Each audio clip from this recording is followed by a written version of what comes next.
Walter Benjamin, the luminous German Jewish literary and cultural critic, saw in the Paris arcades a message for his time in crisis.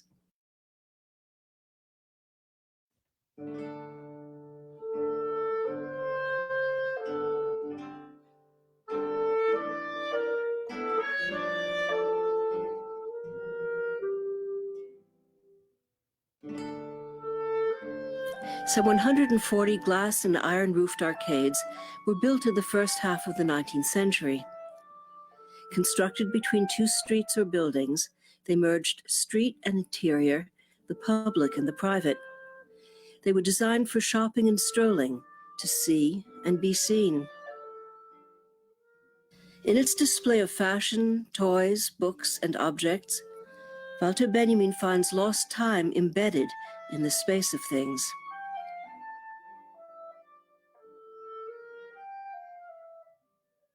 Howard Island, Benjamin biographer, editor, and translator. Rather than the great moments of history and the great men, the battles, and so on, he avoids all of that. It's the everyday life of the city and what he calls the secret history of the city, anecdote, so that he's concerned with advertisements, shop windows, posters, all sorts of ephemera, letters, diaries, all sorts of marginal phenomena. And it's that gives him an insight into the actual everyday life that people were living in the mid-19th century. Benjamin thought of himself as a kind of rag picker, as a collector of detritus.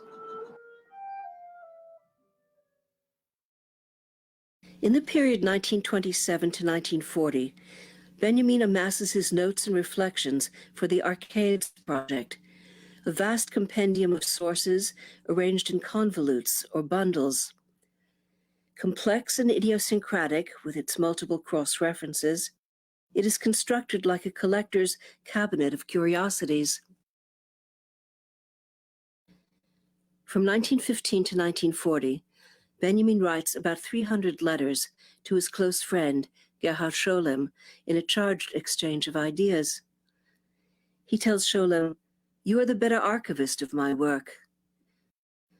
Through the letters, we can trace the development of Benjamin's Arcades project. Berlin, January 30th, 1928. I am currently working carefully and provisionally on the highly remarkable and extremely precarious essay, Paris Arcades, a dialectical fairy play. Berlin, May 24th, 1928. The work on the Paris Arcades is taking on an ever more mysterious and insistent mien, and howls into my nights like a small beast if I have failed to water it at the most distant springs during the day. It gives me no respite. With the Nazis' rise to power in January 1933, the persecution of the Jews increased dramatically. Benjamin writes, "Every attitude or manner of expression that does not fully conform to the official one is terrorized. There is no document of culture which is not at the same time a document of barbarism." Benjamin leaves Germany on March 17, 1933, and goes into exile in Paris. Deprived of means, he moves from place to place, and life becomes increasingly difficult and solitary.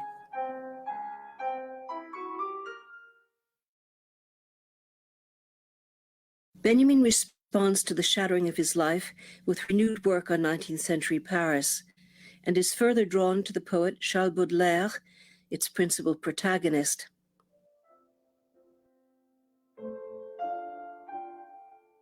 Paris changes, but nothing of my melancholy gives way. New palaces, scaffolding, blocks, old suburbs, everything for me becomes allegory, while my dear memories are heavier than rocks.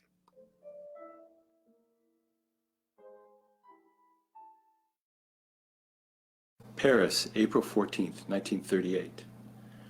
I want to show how Baudelaire is embedded in the 19th century, and the vision of this must be seen as fresh as that of a stone that has been lodged in the soil of a forest for decades, and whose imprint, after we have laboriously rolled it away from its place, lies before us with pristine distinctness.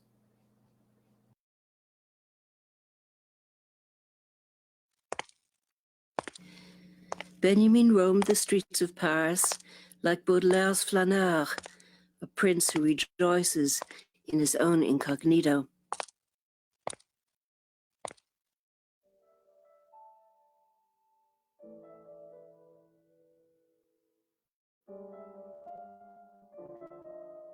Couldn't an exciting film be made from the map of Paris, from the unfolding of its various aspects in temporal succession, from the compression of a centuries-long movement of streets, boulevards, arcades, and squares into the space of half an hour? And does the flaneur do anything different?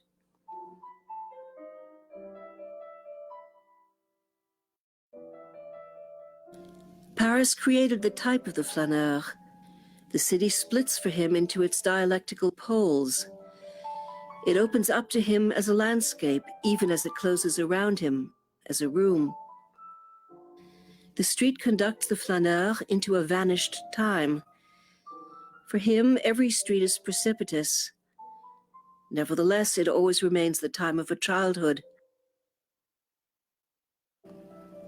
The phantasmagoria of the flaneur, to read from faces the profession, the ancestry, the character.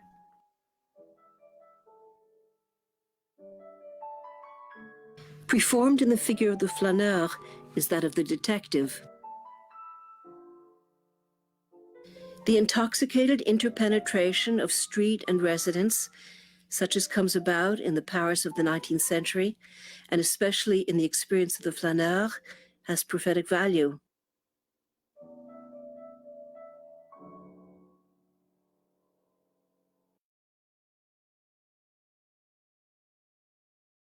Insofar as the flaneur presents himself in the marketplace, his flânerie reflects the fluctuations of commodities.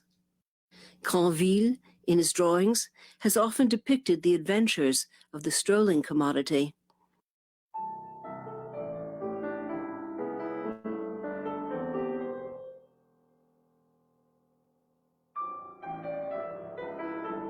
Every fashion is to some extent a bitter satire on love. All sexual perversities are suggested in every fashion by the most ruthless means. Every fashion is filled with secret resistances to love.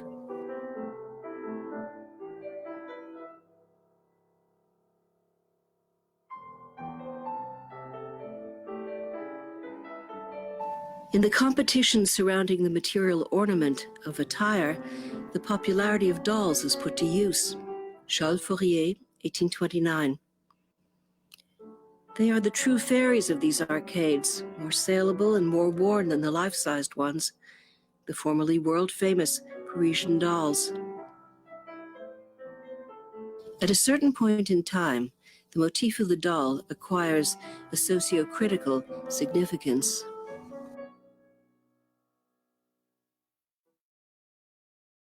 Paris, April 8, 1939. The overall conception of the Baudelaire, which now only exists as a draft, of course, shows the philosophical bow being bent to its greatest extent possible.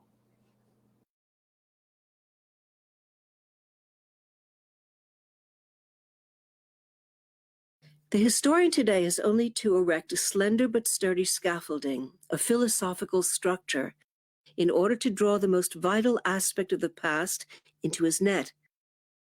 A philosopher who wishes here to garner fresh perspectives must be someone immune to vertigo, an independent and, if need be, solitary worker. To write history means giving dates their physiognomy.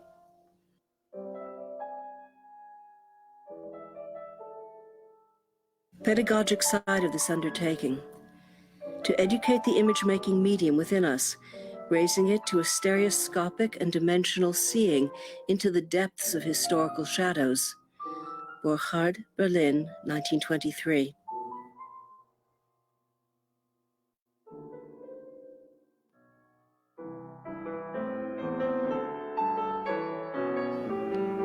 The historian is the herald who invites the dead to the table.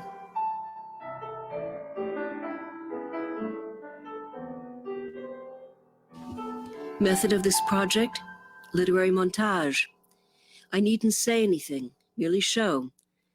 I shall purloin no valuable, appropriate, no ingenious formulations, but the rags, the refuse, these I will not inventory, but allow in the only way possible to come into their own by making use of them.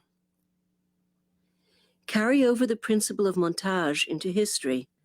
That is, to assemble large-scale constructions out of the smallest and most precisely cut components. Indeed, to discover in the analysis of the small individual moment the crystal of the total event.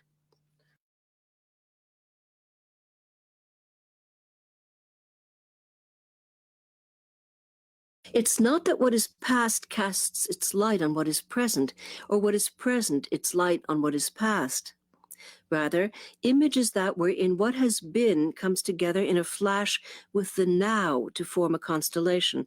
In other words, image is dialectics at a standstill.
My thinking is related to theology as blotting pad is related to ink.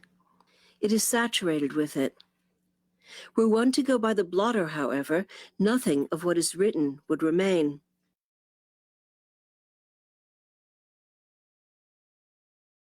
No decline of the arcades, but sudden transformation. At one blow, they became the hollow mold from which the image of modernity was cast. Here the century mirrored with satisfaction its most recent past.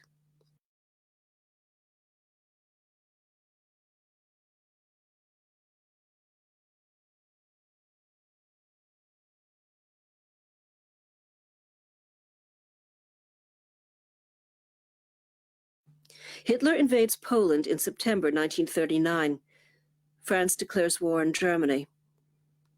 Benjamin is sent to an internment camp in Gurs, and then to the Nièvre work camp. Thanks to intervention, he is released. Amidst the mounting danger and despite the urging of friends, it is not until June 1940, when Germany occupies Paris, that Benjamin is willing to abandon his research and flee. He entrusts his notes and materials for the Arcades project to his friend Georges Bataille at the Bibliothèque Nationale. Despite a heart condition, Benjamin, with the aid of a guide, Lisa Fitko, makes the difficult trek across the Pyrenees into Spain. The plan, to reach the United States by way of Portugal.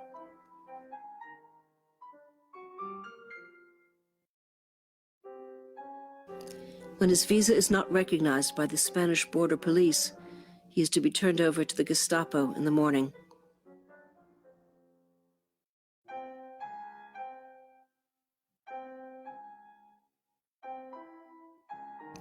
The night of September 26, 1940, Walter Benjamin commits suicide.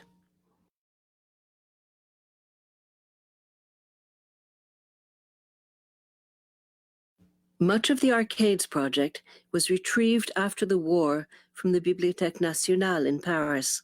Adorno, along with Rolf Tiedemann, spent some 35 years working on Benjamin's notes and materials. The nearly 1,000-page German edition was published in 1983 and the English edition in 1999.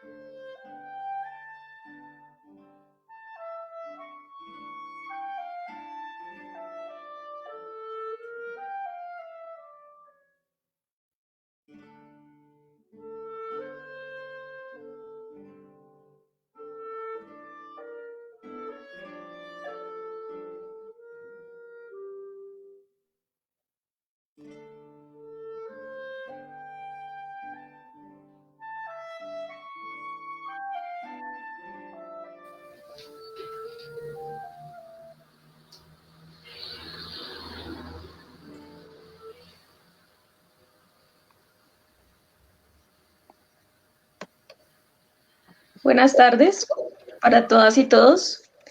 El Banco de la República, en alianza con la Maestría y Doctorado en Historia de la UPTC, agradecen su interés por seguir participando en el ciclo de conferencias de Walter Benjamin, El tiempo, la historia y la memoria, impartida por el profesor Antonio de Pedro. El día de hoy se continuará con la segunda conferencia titulada El concepto histórico y marxismo.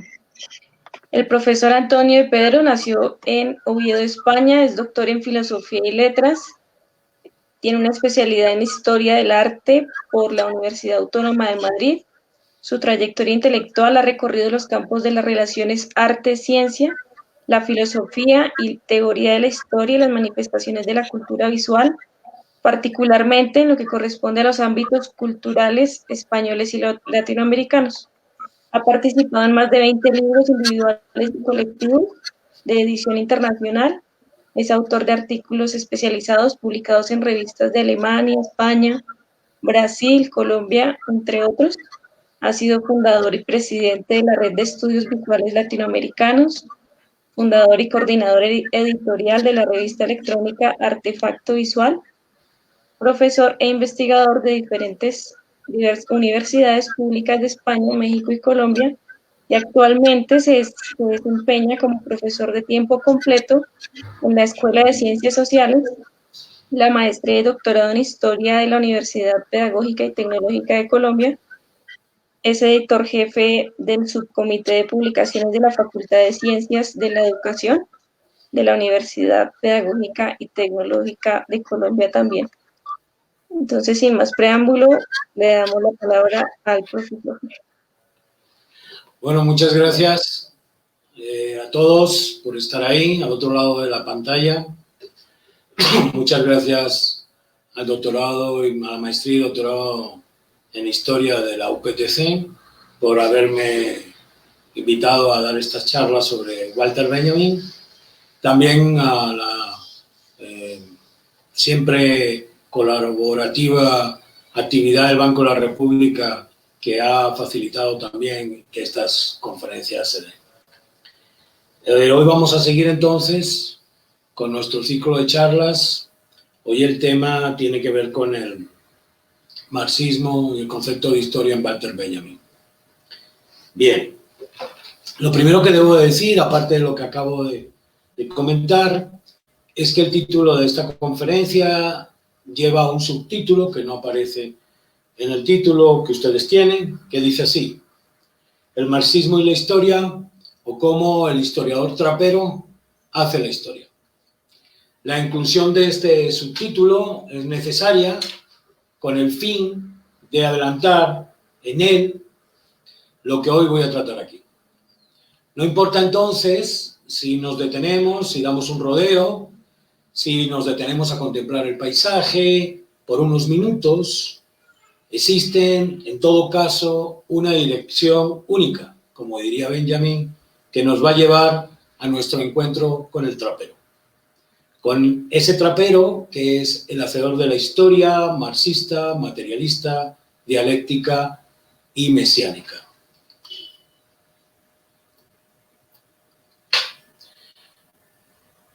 En julio del año de 1934, Walter Benjamin visitó por primera vez, lo haría nuevamente en los veranos del año 36 y del año 38, al dramaturgo alemán Bertolt Brecht en su casa de la ciudad danesa de Svendborg, donde este dramaturgo se encontraba exiliado. Acordémonos de que Adolf Hitler fue nombrado canciller del gobierno alemán en enero del año 1933, después de ganar las elecciones democráticas celebradas a finales del año anterior. Benjamin había conocido a Bertolt Brecht en el año de 1924 por medio de la fotógrafa y actriz lituana Asa Lasis, quien había participado en Moscú en el proceso de proletarización de las artes durante los primeros años del leninismo y quien también había introducido a Benjamin en los estudios del marxismo. Pero no fue hasta el año de 1929 cuando la relación Benjamin-Brecht alcanzó un grado de amistad y de influencia notable, y ello muy a pesar de que algunos amigos íntimos y cercanos del filósofo berlinés no vieran con buenos ojos este acercamiento con Brecht. Por lo menos así lo manifestó Gerson Schoellen, que ya vimos en el vídeo, era uno de sus más íntimos amigos, quien había acercado a Benjamin al misticismo judío y para Schoellen, la compañía de Brecht resultaba, y digo textualmente, nefasta. O el mismo Adorno, Teodoro Adorno, quien por medio de su futura mujer y amiga también de Benjamin, Gretel Karplus, le hizo saber en una carta enviada a Benjamin en el año de 1933 que la influencia del pensamiento político e intelectual de Brecht era peligrosa, también textualmente. A lo que Benjamin reaccionó contestándole a la carta de una manera muy irónica que su propio pensamiento ya se tendía, cito, hacia los extremos, fin de la cita, y por eso debía asumir los peligros que su amistad con el dramaturgo alemán implicaba. Fueron muchas las cosas de las que hablaron y debatieron en Svendborg, Brecht y Benjamin durante los veranos que Benjamin pasó junto con el dramaturgo.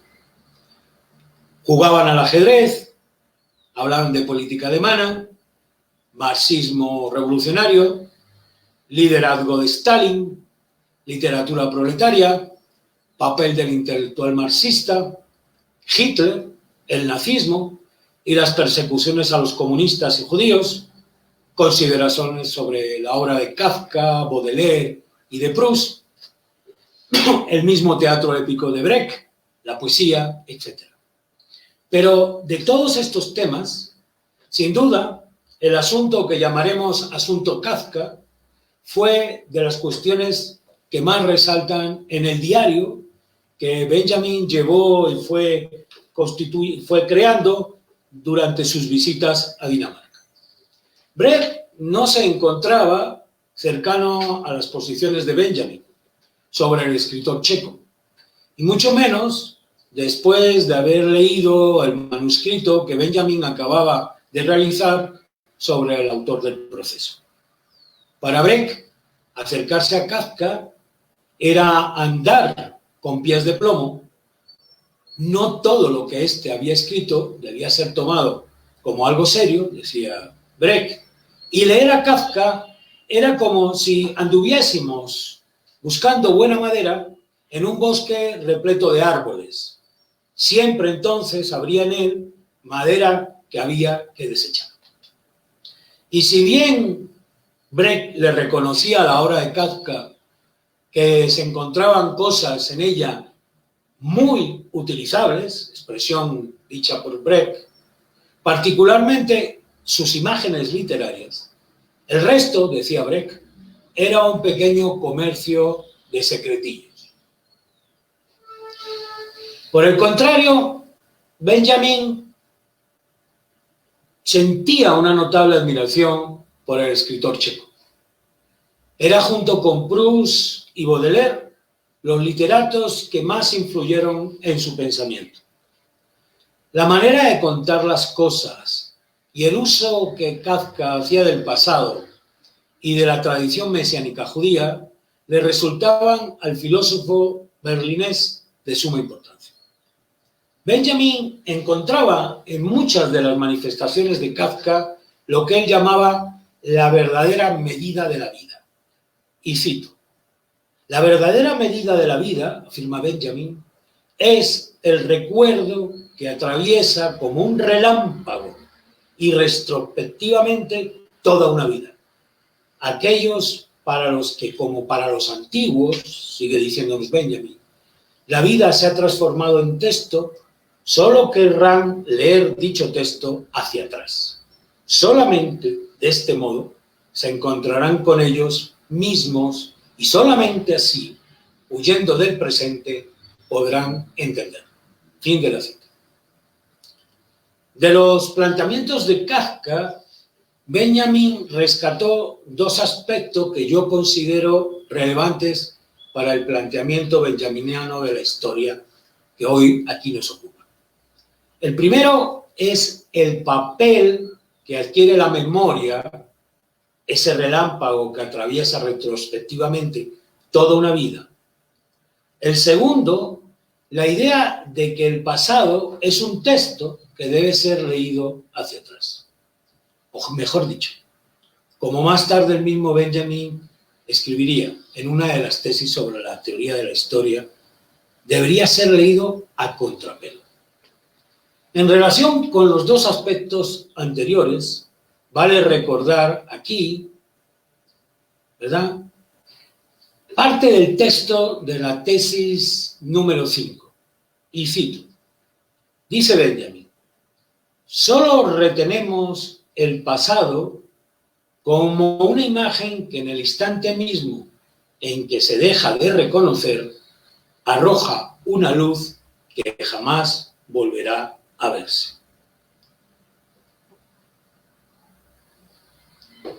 Es esa la luz de un relámpago. Un relámpago que proviene del recuerdo, del recordatorio, que ya en las tesis sobre el concepto de historia, Benjamin lo ha convertido en la imagen de un instante. Más tarde, en esas mismas tesis, Benjamin hablará de la imagen dialéctica. Pero esa imagen puede perderse, desaparecer.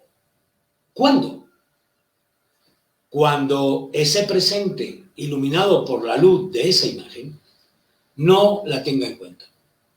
Ese presente no se dé por aludido. Y cito textualmente las palabras de Benjamin de la tesis 5. Irrecuperable, en efecto, en cualquier imagen del pasado que amenace desaparecer con tan cada instante presente que en ella no se haya dado por aludido. Fin de la cita. Que el pasado sea recuperado o no, una vez que ilumina nuestro presente, es una cuestión que depende entonces de nosotros como generación de relevo. Es una cuestión a la que el historiador del materialismo histórico, el único reconocido por Benjamin, está obligado a prestar atención.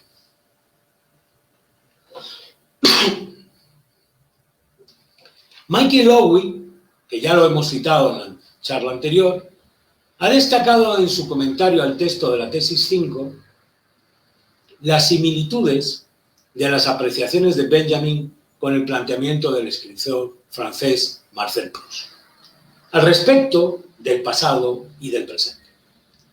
Para el autor de En busca del tiempo perdido, nos comenta Lowy, existe una preocupación, la misma que tendrá Benjamin, que es la de salvar el pasado en el presente. Gracias a la perfección de una semejanza que los transforma a ambos. De esta manera, comenta Lowy, el pasado adoptaría entonces una nueva forma en el presente, evitando con ello su olvido. Y asimismo, el presente quedaría transformado por el pasado al provocar en el presente una acción de revelar el pasado. Aquí el término revelar adquiere para mí, en relación con el planteamiento benjaminiano de las tesis sobre la historia, una doble condición. De una parte, el pasado que revela significa eliminar el presente. Y no ocurre a la inversa, dado que el presente adquiere su trascendencia histórica al prestar atención a la imagen del pasado y reaccionar frente a ella, como hace un momento hemos visto. Pero revelar también es otra cosa. No solo revela el pasado, sino que el pasado se revela, en el sentido de manifestarse como algo que está vivo, que no ha desaparecido, como predica el historicismo. Ese estar vivo obliga al historiador que profesa el materialismo histórico, a cumplir con una promesa. Una promesa que Benjamin retoma de los planteamientos sobre el pasado desarrollados por Marcel Proust y que acabamos de mencionar. Una promesa, por tanto, que en Benjamin está ligada irremediablemente al sentido de la redención. La historia, por tanto, para Benjamin es siempre historia ahora. El pasado, para el historiador benjaminiano, es entonces pasado ahora. En la tesis número 6, Benjamin se volvió reticente en relación con la cuestión del pasado como un relámpago que ilumina el presente. Aunque en esta ocasión le agregó un aspecto notable a esa imagen que va a ser el peligro de recordar inadecuadamente. No solo ya es el problema del olvido, sino que es también el problema de recordar inadecuadamente. Es decir, la posibilidad de crear un recuerdo que más que recordar lo que haya ocurrido, incite en su lugar al olvido. Y cito exactamente la tesis. Dice Benjamin que articular históricamente el pasado no significa conocerlo tal como fue en concreto, sino más bien adueñarse de un recuerdo semejante al que brilla en un instante de peligro. Corresponde entonces al materialismo histórico retener con firmeza una imagen del pasado tal como ésta se impone de improviso al sujeto histórico en el momento de peligro. El peligro, dice Benjamin, amenaza tanto la existencia de la tradición como a quienes la reciben. Para una y para otros consiste en entregarlos como instrumento a la clase dominante.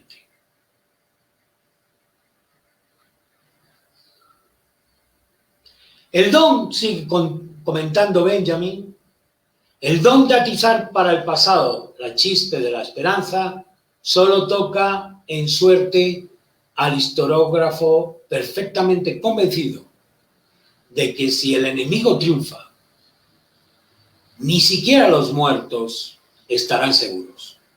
Y ese enemigo, dice Benjamin, no ha cesado de triunfar. Por eso, fin de la cita. Por eso miente y se engaña el historiador positivista del historicismo. Si cree que es posible representar el pasado tal como fue. Y si una cosa así fuese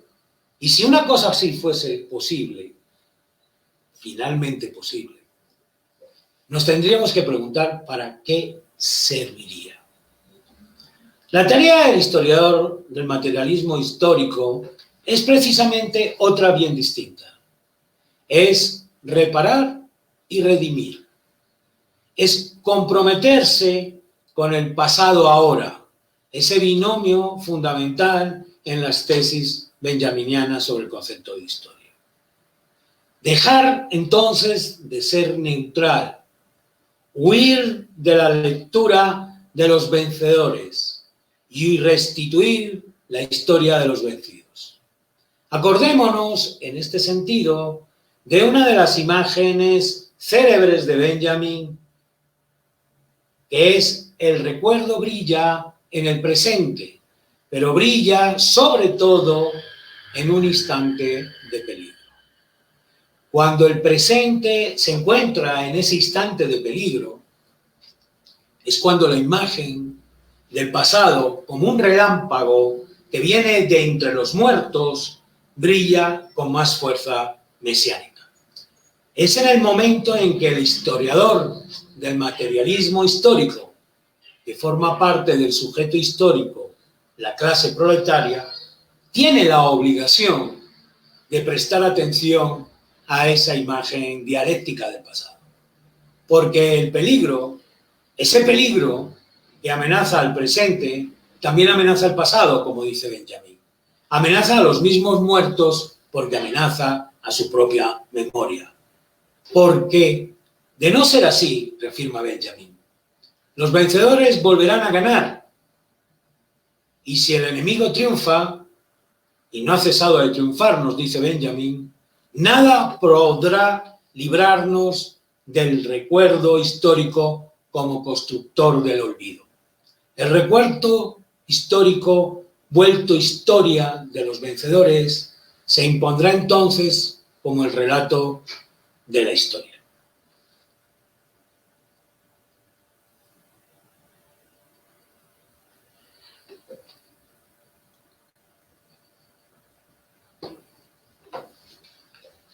En el año de 1939, Benjamin publicó su segunda versión de su estudio sobre el poeta francés Charles Baudelaire, denominado Sobre algunos temas en Baudelaire. En algún momento de dicho texto, Benjamin, siguiendo a Theodor Reik, un discípulo de Freud, nos plantea que la función de la memoria, eso lo dice Reik, consiste en proteger las impresiones. Fin de la cita. Ahora bien, la pregunta es, de lo que nos plantea Reik, es, primero, ¿de qué hay que proteger o de qué hay que proteger las impresiones? Según el mismo Reik, con quien Benjamin estaba de acuerdo, es protegerlas de un recuerdo destructivo. Porque existe para Reik y también para Benjamin un recuerdo que, recordando, destruye. En las tesis 5 y 6 de su filosofía de la historia, Benjamin nos habla precisamente de evitar a toda costa que se instale en la memoria de la historia un recuerdo que destruye. Pero las preguntas son, ¿cómo destruye ese recuerdo? Y lo que aún es más importante, ¿qué es lo que destruye? Vayamos entonces por partes. Benjamin comparte la idea de origen freudiano de que, y cito, el hacerse consciente y dejar huella en la memoria son dos procesos incompatibles para un mismo sistema. Fin de la cita. El recuerdo crea residuos. Es el término que emplea incluso nuestro filósofo. Residuos que al convertirse consciente ese recuerdo, es decir, construido como imágenes representadas en textos, dichos residuos se dejarían atrás. se dejan atrás. No se pierden, pero se dejan atrás. Pasando entonces esos residuos a engrosar la memoria del inconsciente. La misma memoria voluntaria de la que hablase Marcel Proust. En términos sociales, lo que se deja atrás, esos residuos, entraría a formar parte de lo que se suele denominar como inconsciente colectivo. Es decir, lo que no ha sido vivido explícita y conscientemente por los sujetos sociales. Lo que no ha pasado al consciente como vivencia. Ahora bien, ¿pero por qué no ha pasado al consciente como vivencias? Benjamin es muy radical en ello. Y nos dice, porque el sujeto social, el que está llamado por esa imagen dialéctica del pasado a redimirse en el presente, no ha tomado conciencia. Es decir, y cito, no ha retenido con firmeza una imagen del pasado tal y como ella se impone de improviso. Fin de la cita. George Lucas, marxista, húngaro, con quien Benjamin comparte algunos de estos presupuestos, llamaría a esta falta de retención no atender a la conciencia de clase, de no valorar e interpretar por parte del sujeto social, que en el capitalismo es el proletariado, lo que la imagen dialéctica del pasado está proponiendo en ese momento de peligro. De no tener y de no asumir por parte de ese proletariado, que es el sujeto histórico de la historia, según Marx, su papel como fuerza liberadora.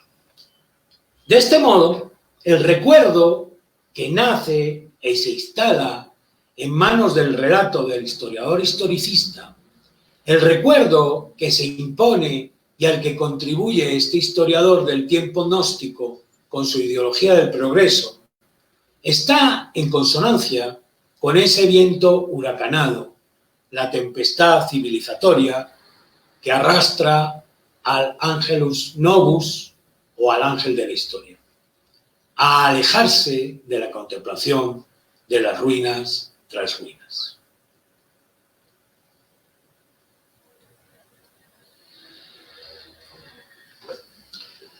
No hay vacíos en la historia. La historia se construye en base a relatos que ocupan ese supuesto vacío. El recuerdo instalado en el relato del historiador historicista anula, sirve de protección, de defensa, frente a los estímulos que han quedado depositados en la memoria involuntaria, en el imaginario colectivo. Unos estímulos, unos residuos que no han alcanzado el estatus de vivencias porque están fuera del recuerdo del relato historicista.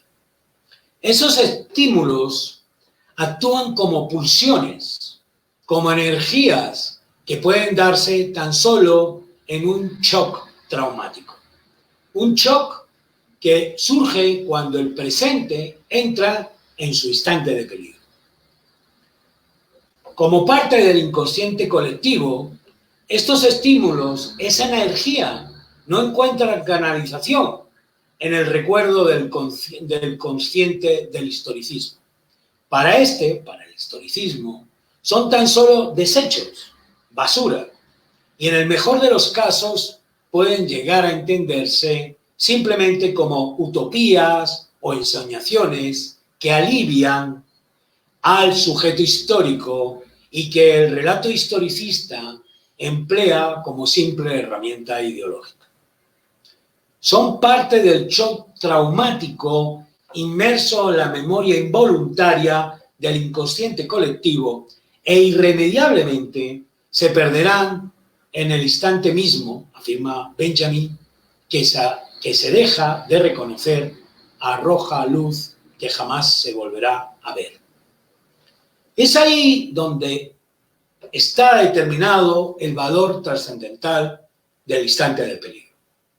Es entonces cuando el historiador del materialismo histórico de Benjamin debe decidir en convertir esa energía, ese estímulo, esos detritus olvidados por el historicismo en nuevas vivencias, en nuevos recuerdos del consciente colectivo del sujeto histórico. En este caso, el consciente colectivo del sujeto histórico. En formar parte entonces sustancial de una historia que no comulga con la secuencialidad del progreso civilizatorio. Una historia que, como Benjamin quería, sería contada a contrapelo. Recordemos una vez más lo que decía Benjamin en el texto sobre Kafka en sus discusiones con Brecht. La vida se ha transformado en texto, decía Benjamin, que como los antiguos solo querrán leer dicho texto hacia atrás. Leer hacia atrás es leer la historia a contrapelo.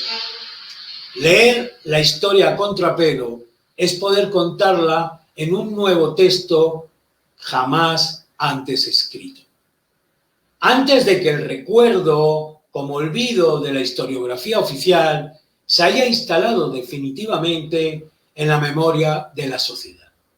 Leer la historia a contrapelo es volver los detritus, la basura que quedó en ese inconsciente involuntario de la memoria colectiva en energía transformadora. Es convertir la historia en un instrumento de la redención mesiánica propuesta por Benjamin. El paciente del shock, todos sabemos que el paciente del shock traumático solo se cura cuando el psicoanalista o el psicoanálisis convierte el trauma en una vivencia. Lo convierte en recuerdo que el sujeto reconoce entonces como suyo y como parte de su historia personal.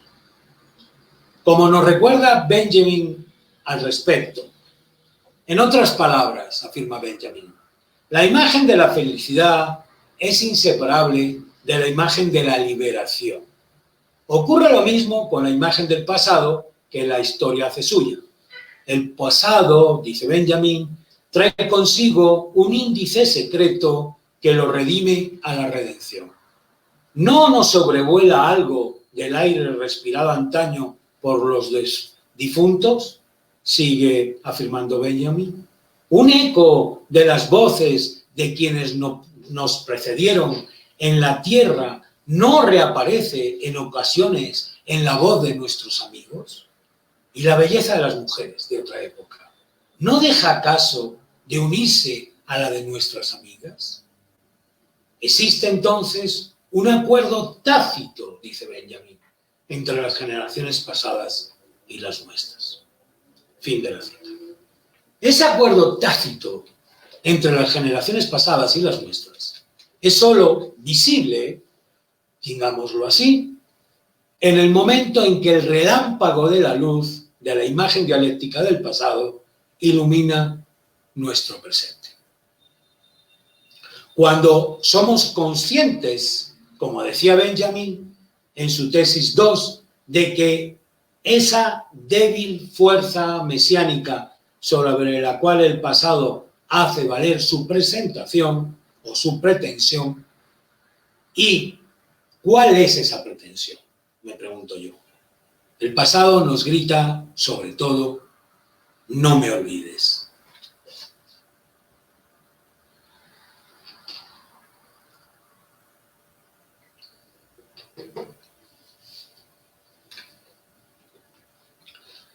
Hasta aquí, en nuestra charla, hemos ido paseando por el campo, contemplando aquí y allá algunos de los paisajes que el mismo Benjamin fue creando para nosotros. inmiscuyéndonos en su mundo de referencias, de relaciones políticas, literarias, místicas, en ese mundo que Benjamin forjó a lo largo de una corta vida. Pero ha llegado el momento de encontrarnos con nuestro personaje, con el trapero. El historiador trapero que el filósofo construyó como su alter ego filosófico. Lo vemos de lejos, al fondo, con su carro cargado de cosas olvidadas, objetos e imágenes que han perdido su valor de uso, pero que él, como un buen reciclador, volverá a poner en movimiento al leer la historia a contrapelo. El historiador del arte francés, Georges Didier Huberman, nos dice al respecto: el modelo dialéctico de Benjamin está dado en el movimiento de un doble régimen. Einfall, palabra alemana, se refiere a la caída y a la irrupción, mientras que la palabra Umschlag, también alemana, remite a la inversión y al envolvimiento. La primera, afirma Didier Huberman, nos recuerda que la historia, como objeto de la disciplina, no es una cosa fija y ni siquiera un simple proceso continuo. La segunda palabra, es decir, la Umschlag, nos recuerda que la historia, como disciplina, no es un saber fijo y ni siquiera un simple relato casual. Fin de la cita. Por eso, nos sigue contando Didier Huberman, la historia es un proceso que está hecho de caídas e irrupciones. Era así entonces como lo veía Benjamin. Era así como el filósofo alemán contemplaba la labor del historiador del materialismo dialéctico, del historiador marxista. No hay líneas de progreso histórico para Benjamin. Sí, por el contrario, múltiples direcciones, una especie de rizomas entre bifurcaciones en que cada objeto e imagen del pasado chocan, provocando inversiones y envolvimientos, discontinuidades y anacronismos. Estamos entonces ante la historia dialéctica del materialismo dialéctico. Esta conciencia entonces obliga al historiador del materialismo histórico a renunciar a esa clasificación tan positivista de hechos importantes contra hechos insignificantes. Por el contrario, nada debe perderse. Esa es la intención que predica Benjamin, que predica el trapero de la historia de Benjamin. Y solo cuando la humanidad, nos recuerda Benjamin, haya sido redimida, le pertenecerá su pasado de una manera plena.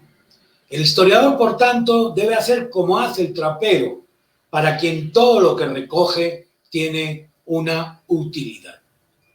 En Dirección Única, obra publicada en francés en el año de 1928, Benjamin señala que el trapero es como los niños, quienes ante los residuos, y cito, reconocen el rostro que el mundo de los objetos les muestra.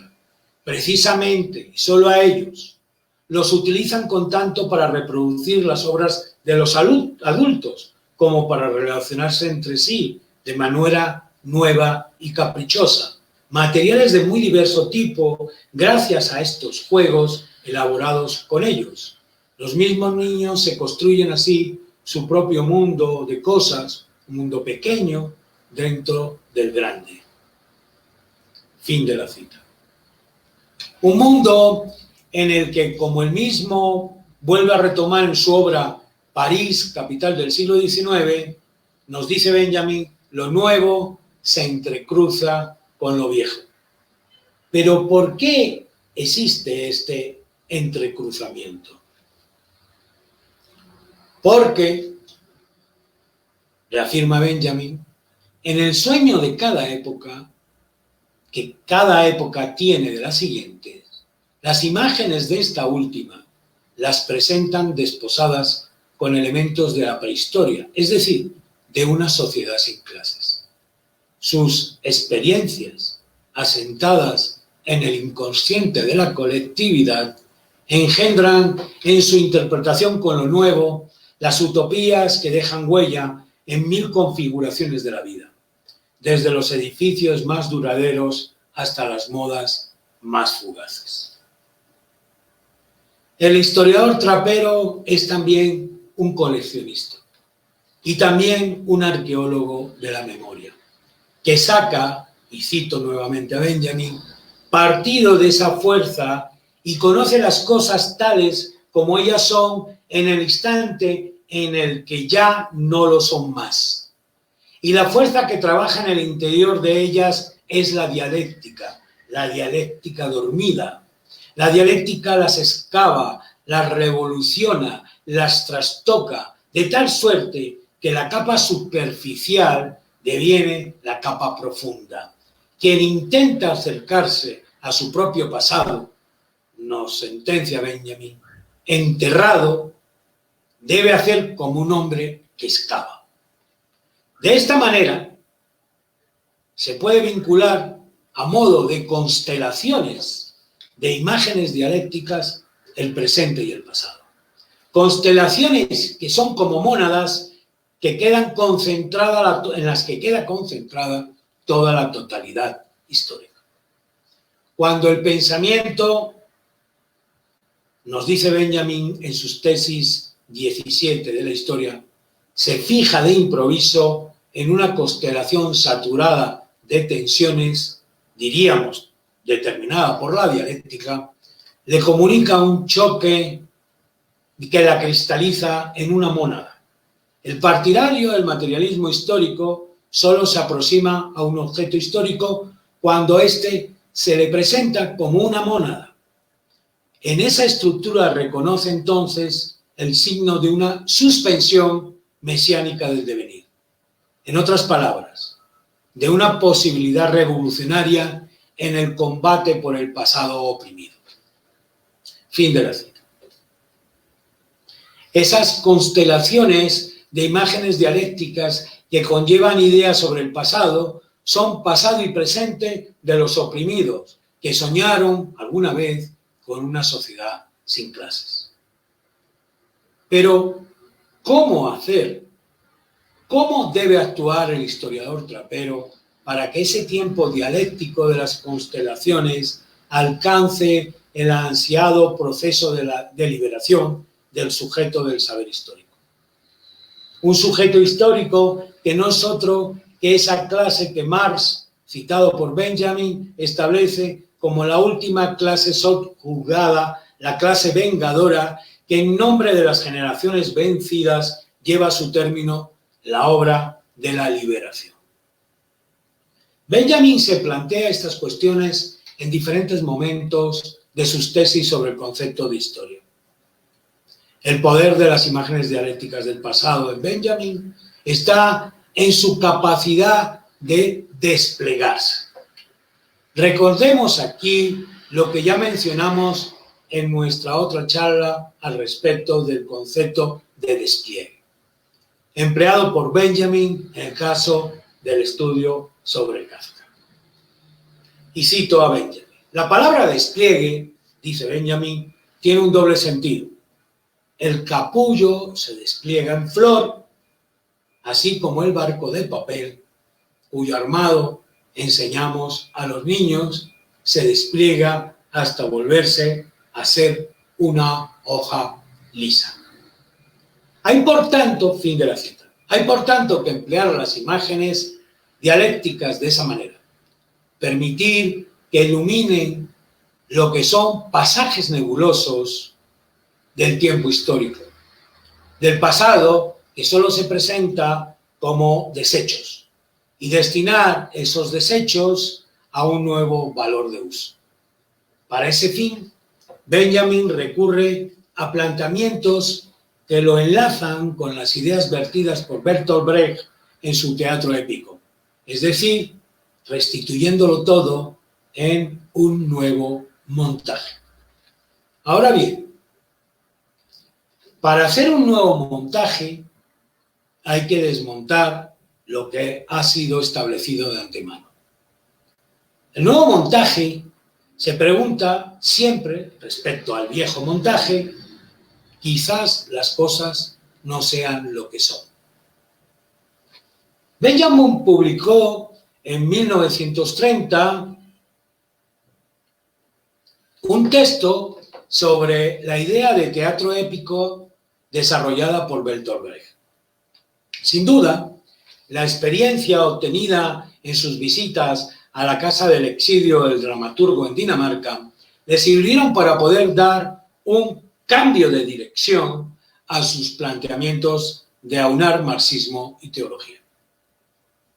Como ha señalado muy acertadamente Didi Huberman, la idea de montaje de Brecht no se muestra más que desmembrando, no se dispone más que disponiendo primero, no se muestra más que mostrando las aberturas que agitan a cada sujeto frente a todo lo demás.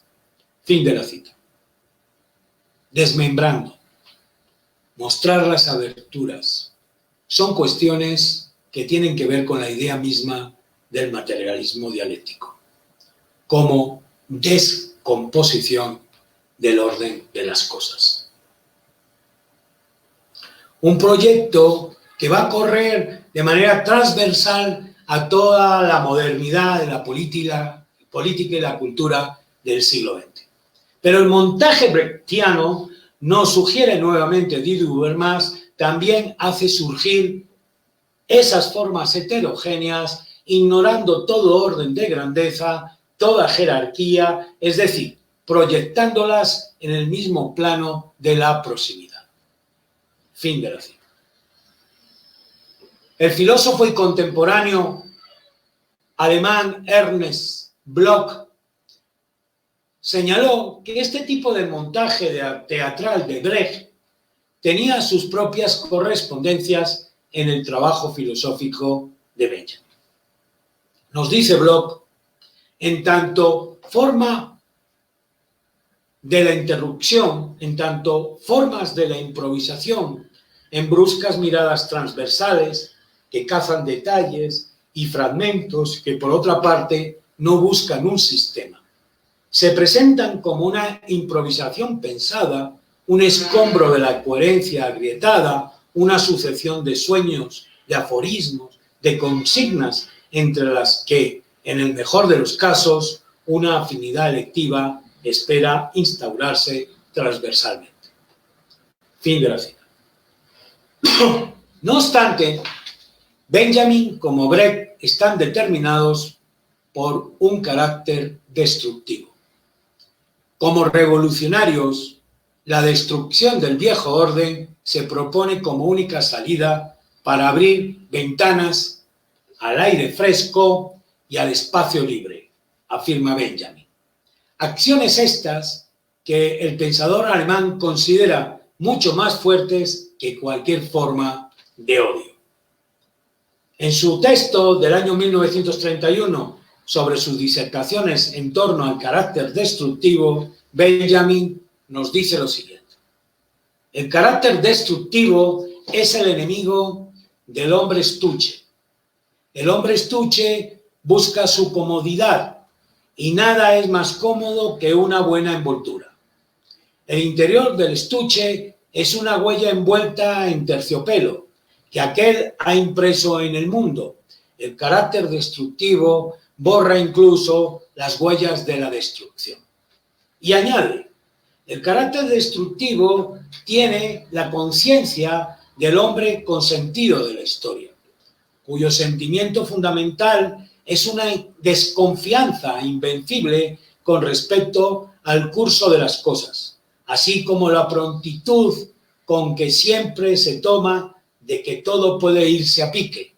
Donde otros tropiezan con muros o con montañas, nos recuerda Benjamin, él, el carácter destructivo, ve siempre un camino.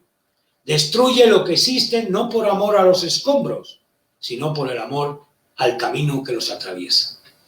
Fin de la cita. El nuevo montaje que el historiador trapero debe construir, entonces, está basado inicialmente en ese carácter destructivo. Ese nuevo montaje histórico procede, primero desbrozando el camino hacia nuevas maneras de pensar la historia de la humanidad, disponiendo las cosas de otra manera, producto de la intención misma que trae consigo un nuevo pensamiento, una nueva lectura de los acontecimientos. Esa nueva lectura histórica de los acontecimientos no puede ser de otra manera, en el caso de Benjamin y también en el de Brecht, como una nueva lectura de lo político. De manera que el historiador trapero está comprometido con una idea de la historia que se exprese particularmente en una exposición de lo político. El texto de la tesis cuarta, es muy representativa en este sentido y dice así: la lucha de clases que un historiador educado en la escuela de Marx jamás pierde de vista es una lucha por las cosas brutas y materiales sin las cuales no hay nada refinado ni espiritual. O cuando Benjamin recalca que el historiador del materialismo histórico debe alejarse de esa imagen eterna del pasado construida por el historicismo y hacer del pasado una experiencia única en su tipo, mientras deja para otros, dice Benjamin, la tarea de agotarse en el burdel del historicismo con la puta llamada érase una vez. Pero, sin duda, se vuelve aún más explícito la cuestión de la expresión de lo político cuando en su tesis conocida como 17A afirma lo siguiente: para el pensador revolucionario, la posibilidad revolucionaria propia de cada instante histórico se verifica en la situación política, pero se verifica en no menor medida por la capacidad de apertura hacia un comportamiento bien determinado del pasado, cerrado para entonces. La entrada en ese compartimiento coincide estrictamente con la acción política. Y debido a esa entrada, la acción política, por destructiva que sea, puede reconocerse como mesiánica. La sociedad sin clases, dice Benjamin, no es la meta última del progreso histórico. Antes bien, su interrupción, mil veces malograda, pero finalmente consumada.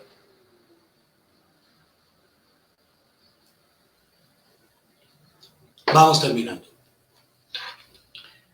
El montaje, el método de conocimiento que compartían Brecht y Benjamin se basa en disponer y recomponer, renunciando a la comprensión total, global, tan propia, por otra parte, de la historia universal. Disponer y recomponer significa entonces crear nuevas relaciones entre las cosas, al modo que hace cualquier coleccionista con su colección. Es decir, sustrayendo esas cosas de su supuesto orden, el tan manido contexto, diríamos empleando términos muy frecuentes en las academias. Y, a su vez, recomponiendo esas cosas en una nueva situación, de tal manera que esas cosas, tal como se hace cualquier coleccionista en su colección, generen su propio contexto. En este sentido, la representación de su valor político adquiere una condición más radical e incluso experimental, porque, como resalta al respecto Didi Huberman, tomar posición sobre lo real, modificando justamente de manera crítica las posiciones respectivas de las cosas, de los discursos, de las imágenes. Fin de la cita. Es precisamente a eso, dicho en otras palabras, cuando me refiero a que rompen, destruye, por emplear el término tan radical de Benjamin, el manido contexto. Las cosas son en sí y para sí una operación que viene de dentro a fuera, similar a como en ciertas obras de la pintura barroca ocurre. Recordemos que Benjamin realizó un exhaustivo, extenso trabajo que formó parte de su tesis doctoral sobre el barroco europeo. Pongamos de ejemplo una pintura de Diego Velázquez. Creo que va a aparecer ahí ahora mismo, ¿verdad? De Diego Velázquez. Uno de los retratos de sus bufones de la corte española. El retrato muy ampliamente conocido de Pablillos de Valladolid. La pregunta inmediatamente al contemplar esta imagen que nos hacemos al observar es ¿dónde está Pablillo representado? Pues en ninguna parte en concreto, pero tampoco está Pablillos en el aire, ¿verdad? La sombra sobre la superficie es la que determina su espacio, diríamos la espacialidad de la cosa llamada Pablillo de Valladolid. No es ella insertada en un contexto, no, es la cosa llamada Pablillos de Valladolid quien establece su propio contexto. Ahora bien, ¿qué logramos con este tipo de método histórico de montaje? No precisamente representar la supuesta realidad, diríamos, siguiendo un planteamiento de corte lacaniano, sino, por el contrario, de representar lo real problemático. Es decir, de exponer los puntos críticos y de tensión, las brechas, las aporías y los desórdenes en el proceso dialéctico de la historia, en sus multiplicidades. Es entonces la manera en que se presentan las cosas en el montaje. En ese montaje requerido en las obras del teatro épico por Brecht y en ese montaje requerido y llevado a cabo por el historiador trapero Benjamin. Es que el montaje las que transforman las cosas y esa transformación la que trae un nuevo pensamiento que tiene como por fin siempre en su horizonte la exposición de lo político. Para Benjamin, la historia es política en la medida en que expone las contradicciones de los otros puntos de vista, en la medida que hace visible la toma de posición de una construcción de este tipo y deja en evidencia los peligros existentes. El nuevo montaje de la expresión de lo político debe funcionar como Benjamin establecía en los versos de Baudelaire, como funcionan para Baudelaire sus versos en Las flores del mal, mostrando el choque. Las colisiones, el choque, que como el proyecto del teatro épico de Brecht tienen la función de que el espectador entre en una shock que le ponga ante la situación de que tiene que tomar una posición crítica. La historia por medio de este montaje es a su vez un remontaje. En tanto, y en esto estoy muy de acuerdo con lo que plantea Didier Huberman, contradiciendo a la interpretación de Ernest Bloch, no es la propiedad estilística o método exclusivo de nuestra modernidad, sino por el contrario, es una manera filosófica de remontar la historia hacia el origen de una manera dialéctica. Porque finalmente, como decía Benjamin, la dialéctica es el testigo del origen. Es esa lámpara eterna que para Benjamin iluminaba la imagen de la auténtica existencia histórica. Por eso, la escritura de la historia, el texto jamás escrito, al que debe aspirar el historiador del materialismo histórico, debe estar determinado por tres elementos: la discontinuidad del tiempo histórico, la fuerza destructora de la clase obrera, la tradición de los oprimidos. La tradición de los oprimidos convierte a la clase obrera en redentora. Eso nos dice Benjamin.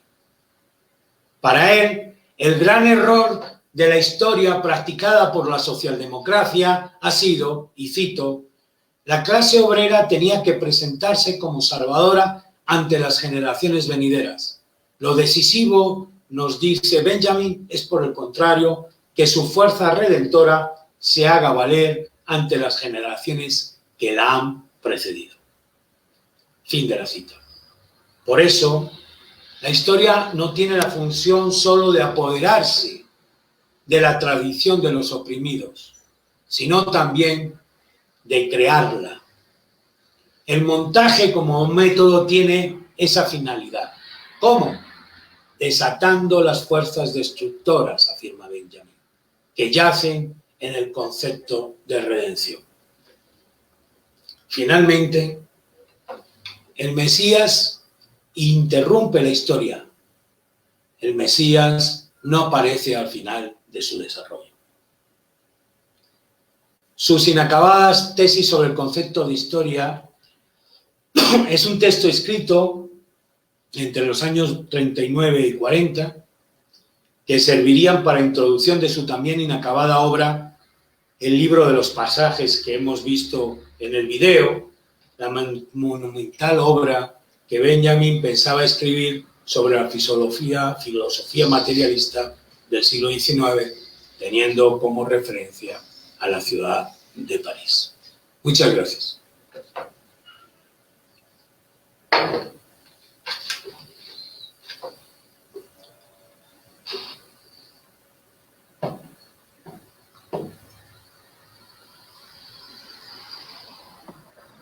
Listo, profesor. Tenemos varias preguntas.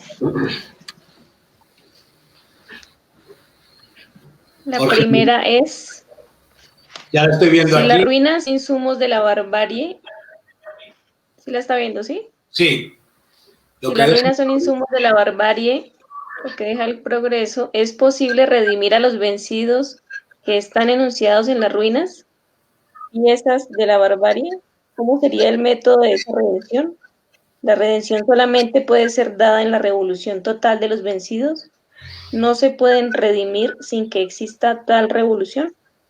Pues yo acabo de explicarlo y esta clase complementa la anterior. En la propuesta de Benjamin, obviamente no.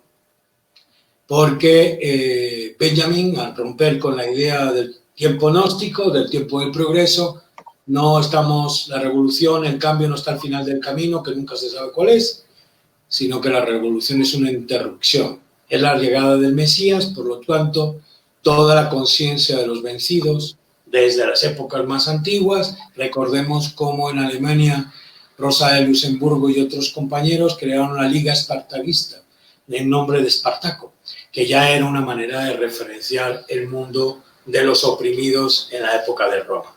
Así que en el planteamiento benjaminiano, obviamente no.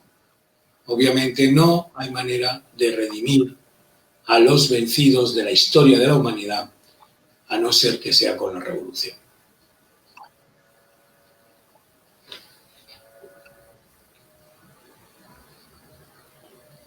Sí, estoy viendo otra, que es de Richard Michel Roa Obeso. Trapear la historia, cepillarla, a contrapeso. La leo. Es una característica fundamental benjaminiana que no podría ser entendida por el Jet Set, tiempo ahora. Sin embargo, esto me resulta difuso a partir de las interpretaciones contemporáneas que se han hecho por ejemplo, el Reyes Mate. Utiliza el concepto de recordación suprimiendo el de rememoración. Esto me resulta como lejos. Se busca que la generación de la hora no es hecha en pasado, de tal manera que se usa la arquitectura benjaminiana. No sé, ahí qué más dice. Bueno, yo puedo decirte, Richard, que evidentemente la obra de Mate hace una lectura. Todos hemos hecho lecturas de las obras de Benjamin, obviamente, ciñéndonos a sus propios textos, que son obviamente interpretables en muchos aspectos. Michael Lowy, Reyes Mate, Susan Boone-Marsh, muchísimas personas han hecho, Adorno, empezando por Adorno y Horkheimer. Bien, ahora bien, evidentemente la rememoración no es lo mismo que la recordación. En eso estoy de acuerdo. Rememorar no es el problema que yo he estado explicando aquí de lo que no está metido en el recordatorio. Recordatorio tiene que ver con un recuerdo construido. La rememoración es aquello que está en esa mónada de constelaciones llamadas imágenes dialécticas que se le presentan en el momento de peligro a una generación y que debe tirar del freno de mano, que es otra de las expresiones benjaminianas, para parar el tren, ¿verdad? Y reflexionar sobre lo que tiene que hacer, cuál es su compromiso en el aquí y ahora de la historia.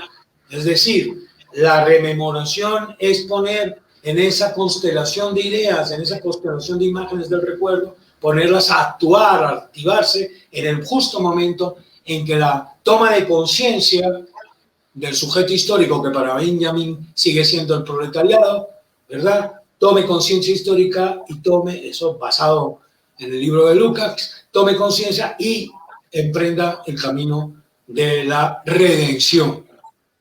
La redención es la llegada del Mesías. El Mesías es el sujeto histórico, de tal manera que lo que tiene que hacer con la acción del inmediato sobre el presente es culminar aquello que en el pasado vino siempre como un sueño, más una ensoñación, y nunca se pudo dar, ¿verdad? La sociedad sin clases. Y lo que le está diciendo ese pasado todo el tiempo a todas las generaciones que lo toman es: no me olvides. Nelson Ignacio Izquierdo Torres: ¿sería posible establecer una conexión entre el trapero histórico benjaminiano y la figura del héroe presente en los Cristos de los escritos del filósofo Berlinés?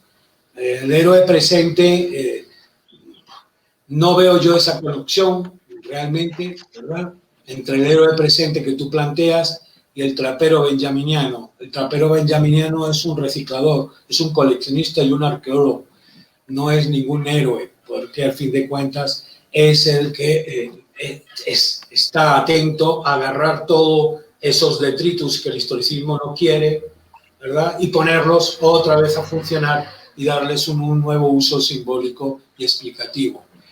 La segunda dice: Benjamin hace explícito el proceso de manifestar lo que hay en la memoria involuntaria. Esta pregunta surge en la medida que esta memoria parece ser fundamental para efectuar el acto redentor. Claro, memoria voluntaria es en el sujeto. Eso es un concepto que lo toma Benjamin, o está de acuerdo Benjamin con Marcel Proust, ¿verdad? La Magdalena, etcétera, todos estos elementos de En busca del tiempo perdido, pero evidentemente está en el inconsciente colectivo.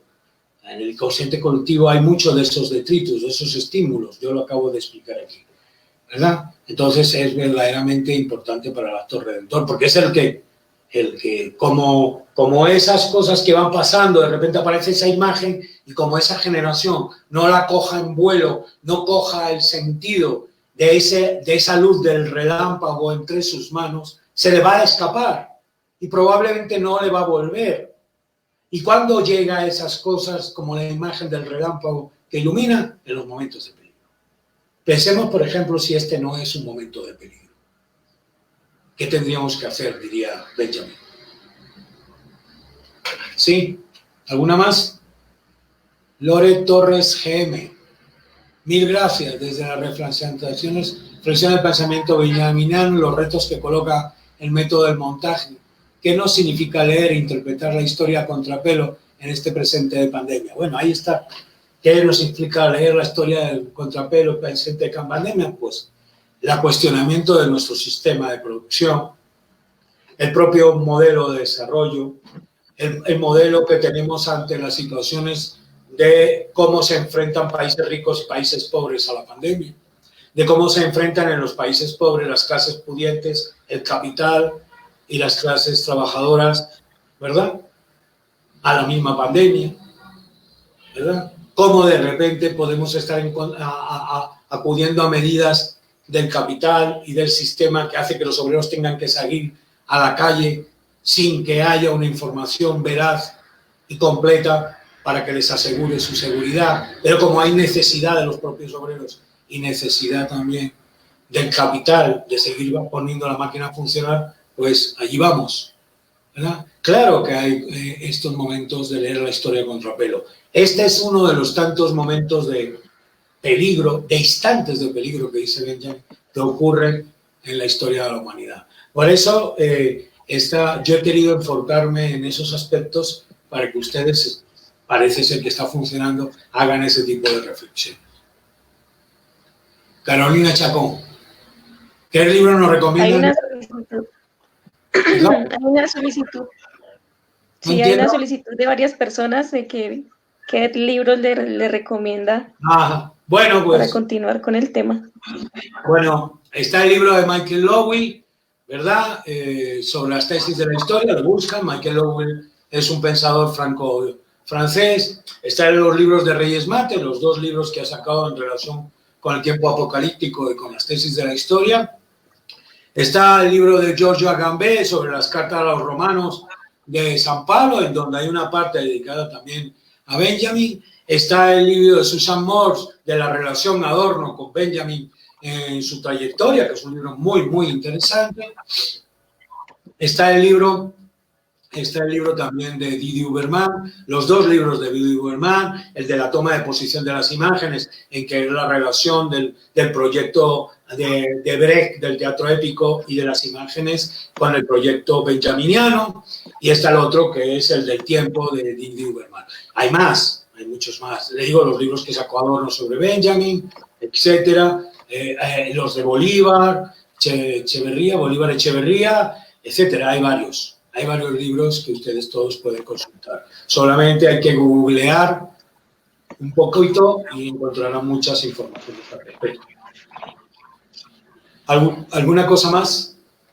Manuel Avalo, ¿qué historiador reconoce usted que podría el día de hoy escribir en clave benjaminiana en sus textos históricos? Hombre, en clave, varios, evidentemente, sobre todo los historiadores que tienen un perfil marxista, ¿verdad? Un perfil comprometido.